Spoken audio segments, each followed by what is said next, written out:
How was your New Year's?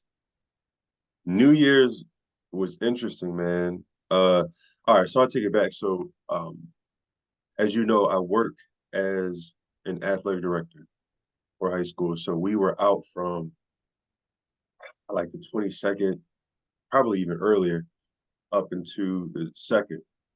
So my New Year, man, it was filled with nothing but just relaxation. Like you get to a point, like for me, getting to a point where you don't go out and drink and like risk your life just to see a ball drop. By the time it hit 10:30, dog, we woke up at like 8. It was like, oh, Happy New Year. We ain't see no ball drop. Yeah. We ain't see no I ball drop. I'm But it was right there fun. What with about you, yours, man? man. The same, man. The same. I stayed home with the family, and honestly, man, I was just so tired from work. I was so busy at work that I didn't even see the ball drop either, man. I woke up and my family was staring out the window looking at fireworks at like 12:01. I was laying down in bed. Yeah. Yeah. So, but other than that, man, I'm just glad everybody was safe, Mhm. celebrated it with their family. Family time is very crucial nowadays, man. It's just, It is, yeah. like it's just like you never know, you know what I mean? So Hmm. that's why like now I understand when people used to be like, yo, like moments like this, you gotta cherish it. In the beginning when I was younger, I never really understood that. But Hmm. now it all makes sense. And now it's just like you have to be, grateful. You got to be grateful. You really got to count your blessings nowadays. Yo, that's So, true. yeah. That's so funny you say that. Because I was just about to ask, because it was just brewing in my mind, like, when did that transition happen for you when you went from like, saving up money or whatever, or hanging out with the guys and was like, yo, New Year's Eve, we gonna get wasted. And then New Year's Day, we gonna do the same thing to like now where it's like, hey, I hope everybody's safe. Let's just chill. Right. Let's Yeah. just Like, go to, okay. let's All just right. chill. So taking this Yeah. back, man, like it's funny okay. All right. Now I see what you, so it's crazy because I remember in the Bible, it says every man got to leave their childish ways. Hmm. You know, you don't plan this. You don't plan like, oh, you know what, 2024, I'm going to be a man. Like that's Right, it. right. Moving forward, I'm just going to be a straight up adult, make all the no, it doesn't happen that way. You slowly progress Hmm. to that point in your life. How wild, man, I'm gonna say maybe when I was like 31. Mm. 31, that's when everything just changed on me, like an epiphany hit me, you know? Mm. Like I'm like that like I was shook, like oh man, like it just like something just clicked in my head, like, you know what? Maybe it's time to change, you know? Like Jeez. I've always like, you always wanted that change, but it doesn't it happens naturally. You just can't force it to happen. It comes out naturally, and everybody's different. You know what I mean? I'm 35 now, and then I probably, like I said, it hit me at 31. Others got hit at 25, 21, 17. All Right. depends on the person's scenario, or, lifestyle, or, you know, their household. How about you? Yeah, man. It's funny because I'm thinking back. I think when I was a teenager, and I wouldn't say I had an epiphany, like, yo, all right, when I'm, 17, 18, I'm gonna stop. It was more so that like we weren't able to go during that time. So it was just like, all right, well, we gonna have to figure out how to indulge in, the drinking or whatever at a Right, different holiday. So whether it's right, birthday parties or whatever, that's what we can do. But New Year's was always like the year where, you know, uh, we had to be more safe, which is funny to me. I was just like, all right, well, we could be safe on New Year's Eve and New Year's Day, and then the next day something can happen. But indeed. I guess, depending on what you believe, there's some credence or just like a sacred side to New Year's Eve into New Year's Day. You Right, know what I right. mean? But I've always like and then as I got older, I'm thinking to myself like I can't stay awake past a certain time if I'm working and doing all this stuff. And New Year's, it's not that it's a great milestone, but it takes you back to think like, man, like you've done all this and you made it through all this is a good reflective time. But it's kind of as like people like us who work hard and really get to it every day, like that's just another day to us to kind of relax and be with the family.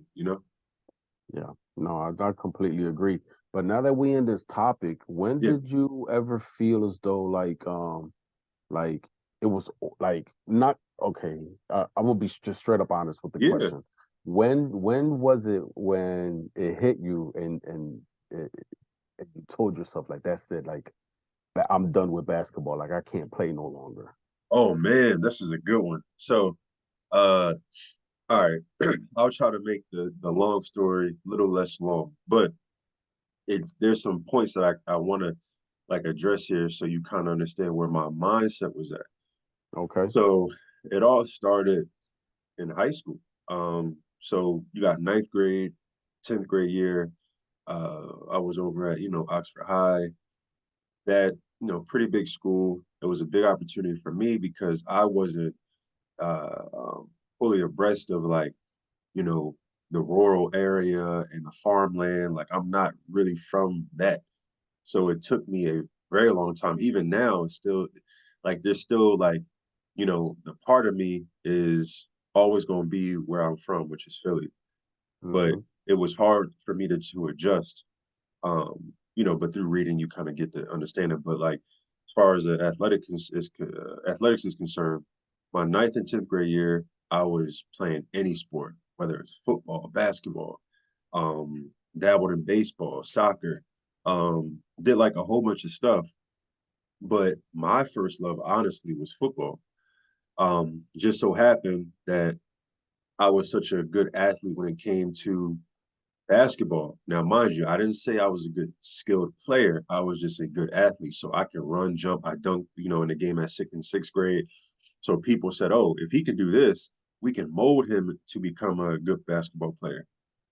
Slowly but surely, I got persuaded by my coach to play strictly basketball. Still to this Mm. day, I'm like, that's a regret that I've always had because football was like my first primary sport.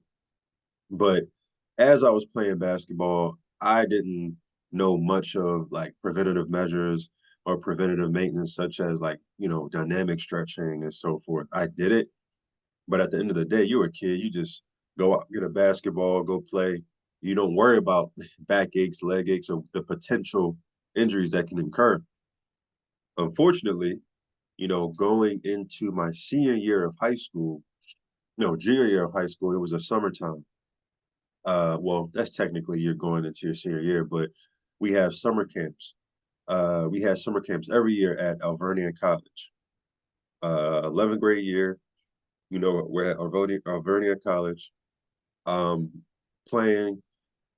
Somebody shoots the ball, it hits off the top, the board or the rim, hits up. I jumped to go put back dunk.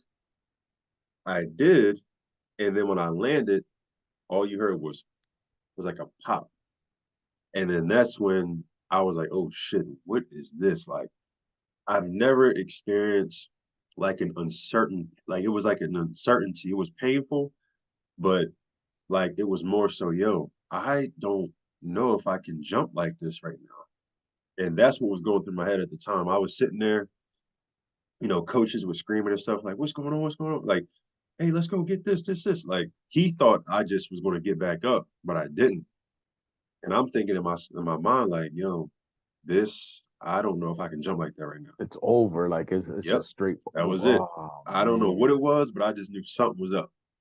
And long story short, right knee had an ACL injury, MCL tear, um, and that was that. So my whole senior year, I was, on the bench, and then your senior night, you get to, score a basket. It was so like embarrassing because it's like Right. everybody knew that I was like a top athlete getting recruited by all these schools, football and basketball. lost scholarships. So then I had to go a different route, which was D2. So went through D2, went to Millersville University. Luckily, I walked on. Like they had tryouts. I found out about it like a few days beforehand. Tried out. They liked how I played. Um, because one thing about me, and same with like with you, you don't let any obstacles get in your way. Oh You no. always Mm-mm. persevere, no matter what. As long as you're alive, you can get ahead. Like you can Exactly. find a way. So for me, I worked my tail off after my injury, walked on, made the team. First year, you know, playing basketball, we're going, we were practicing one day, 3-on-2, 2-on-1 drill. I got there a little late.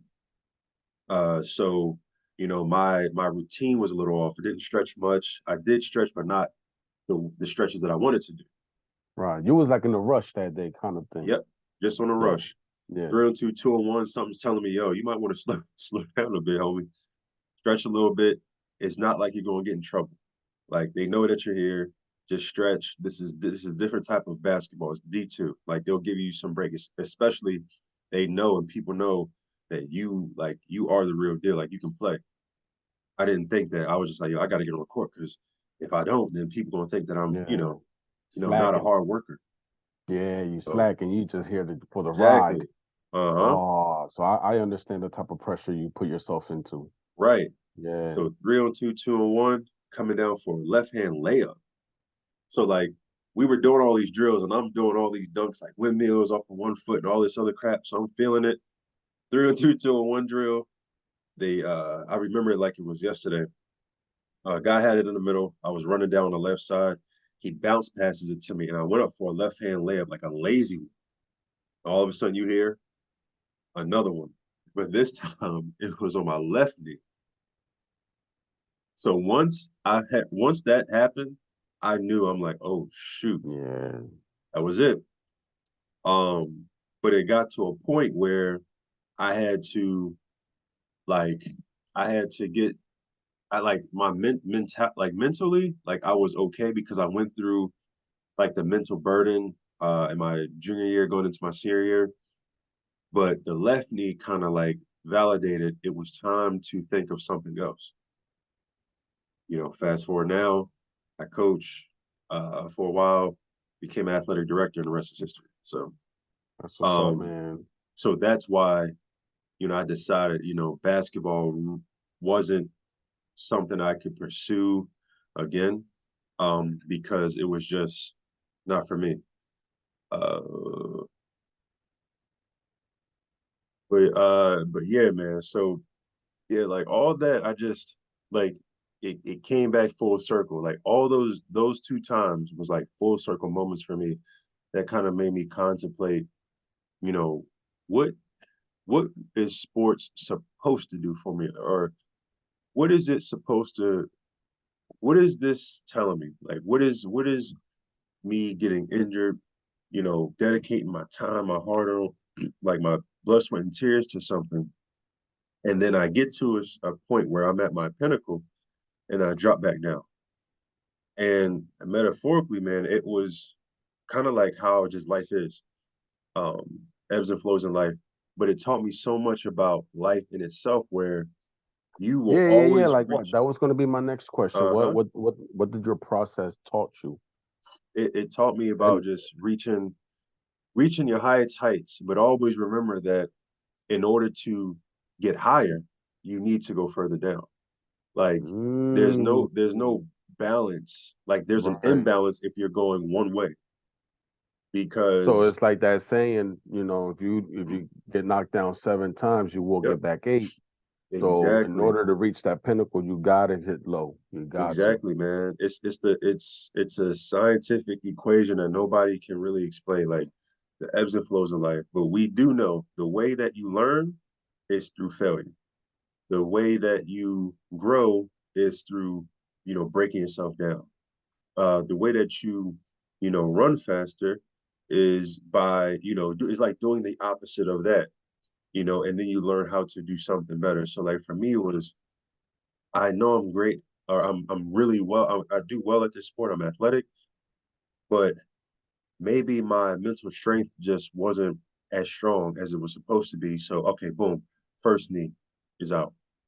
Now that you understand how to be strong mentally, physically, now boom, let me test your spiritual strength. So then now for me, it's like no matter what goes through my path or my journey, I just take it as a learning lesson and I know, oh, this is a perfect time to learn. This is a perfect time to grow. So everything now I take as a learning lesson. Like I don't see anything as like a detriment. And I Yeah, think yeah. that's what failure is supposed to do for you, to make sure that to make you believe, to make you realize that you're more greater than any mistake or Mm-hmm. any, downfall, any roadblock. Yep. Yep. So yeah, man. But like for you, same question. Like give me your thing as far as like baseball was concerned. Like So I've noticed that you and I definitely have similar stories, hmm, but you were more fortunate than I was. But as for me, honestly, man, after giving it my all since my freshman year in high school and knowing how important it was to have good grades at junior year, because at junior year I couldn't play baseball, remember? hmm, So I took basketball as an alternative sport.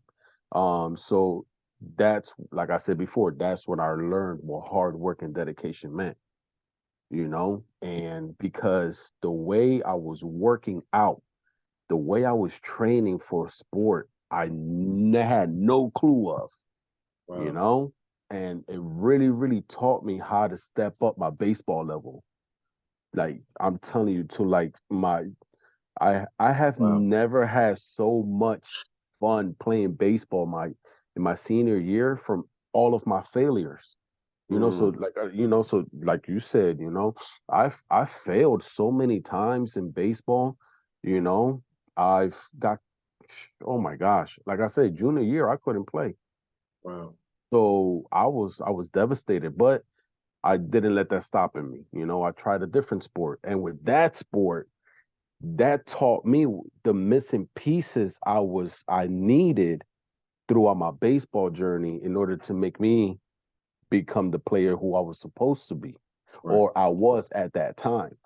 So I took what I learned from basketball and I had applied it all throughout winter and spring so I could get ready for senior year. So senior year came along, had the best season of my life.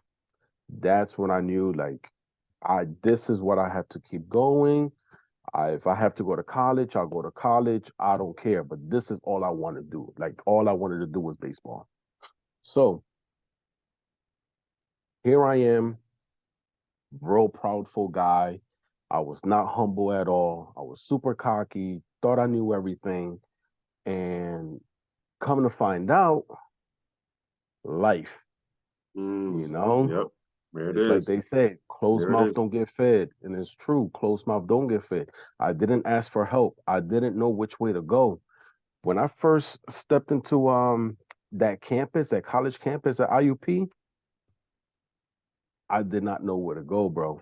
Mm, So I, thank God for the internet, right? So I had emailed the baseball coach and I had explained to him my situation, like my moving date was after the tryouts. I couldn't do it. And he told me no. All right. That really, really broke my heart because mm, at that time I needed the help. mm, And I because of being so prideful and so naive, I I didn't know how to ask for help, and when I needed most, I didn't know how. So I was stuck, you know. So finished my freshman year, cool. Again, from that failure, I took it back home to Philly. I moved back to Philly, hit the gym again, hit the field again, 10 times harder than ever before. And when I first tried out for the Phillies, oh my gosh, man. Like, And crazy, isn't how it? can I say it? Yeah, it was like I'm replaying everything in my head, man. And it's like when I walked into that field, man, I was so ambitious of being the best one out there. So like I understand where you're coming from when it came to practice, because when the Phillies were holding up open tryouts back in the early 2000s, Right, right.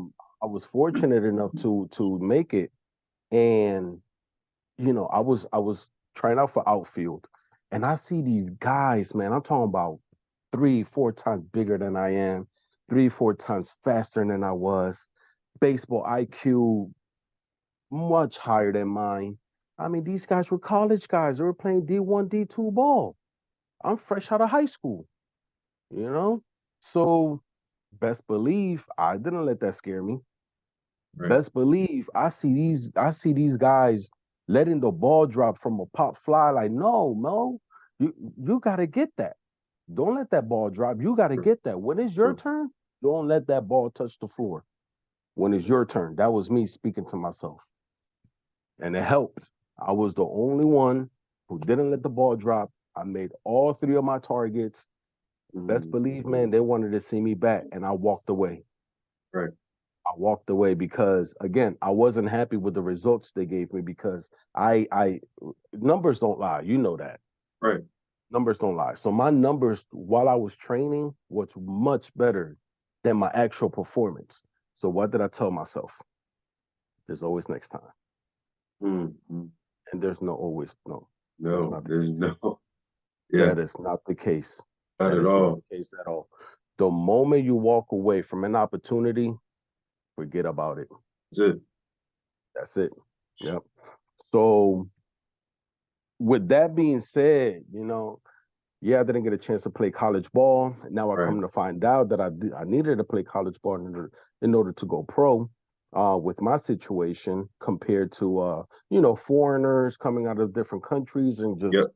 get signed automatically, Exactly. Um, but here I am, man. With the ambition of now that I have the knowledge that I have now, Right. and I can help out the next generation. I would. Mm-hmm.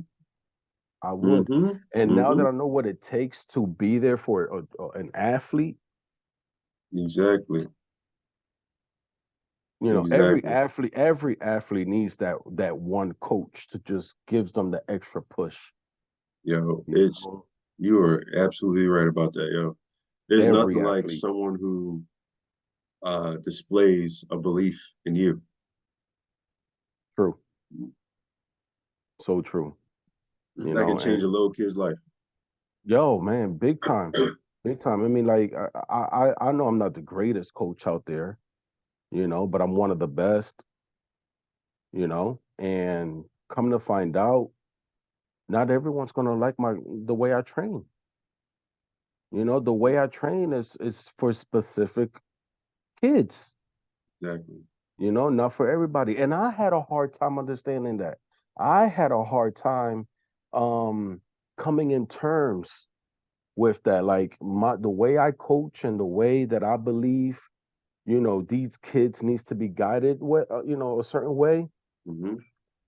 Don't sugarcoat nothing. It is what it is, Yep. you know. It's true. So, and I'm just glad I went through what I went through. I surpassed my hurdles. There were hurdles, little obstacles, because it made me the person who I am now.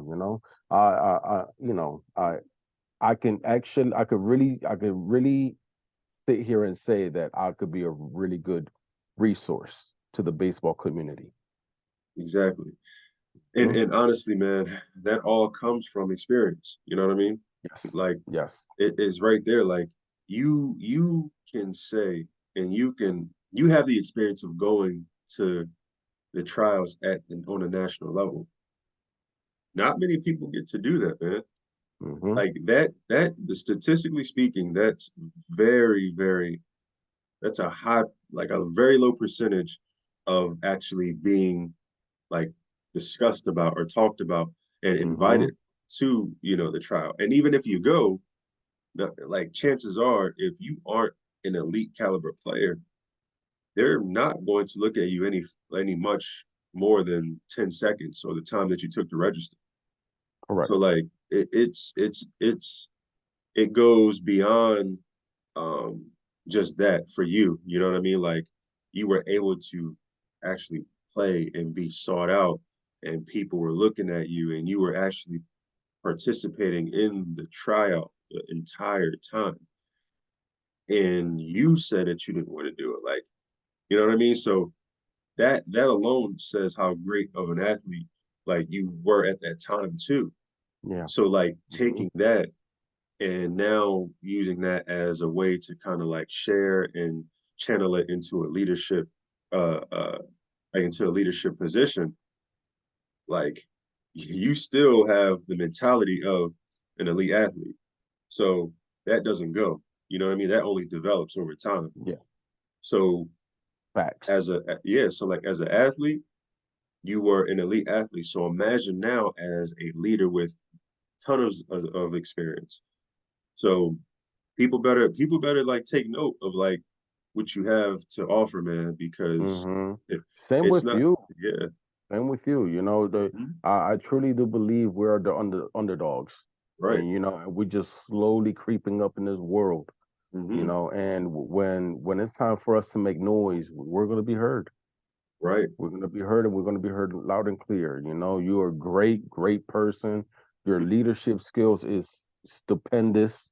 Yeah. Like, you know what I mean? I'm learning from you here and there. Mm. Every time, Likewise. like I see how Likewise. knowledgeable you are, like, and I'm like, man, like, man, Yeah. like, you know what I mean? Like, Likewise. that's it. Likewise. Like, it's just speechless. It's Yeah. speechless. And honestly, man, I've got to say, I will be honest with you, and I'm looking at you right now Yeah. virtually. It sucks, but I am blessed and I am honored to be partnering up with you, Yeah. and trying to get these programs up and running and get these kids ready, Exactly, and man. get them ready in a way that they have no idea like how good they're gonna have it once we come up, Exactly. like with your analytic skills and platform. Oh my God, it's just it's gonna open up a wide variety of clientele, students, and I'm gonna call them students because that's what they are. They're student They are. athletes, They are, man. and that's their first priority is getting good grades because without good grades can't play. Right. And like, So. and another thing too with that said, because I know we're running out of time, but Hmm. yeah, like if any of you guys, I'm sure a lot of you guys are listening, but remember, man, like again, the podcast, the Zoom shows, everything that we do is built upon truth and righteousness, man. We're not saying certain things to lead you astray. What we're doing is educating you on the facts and the potential that you have as a person to really take yourself from 0 to 100.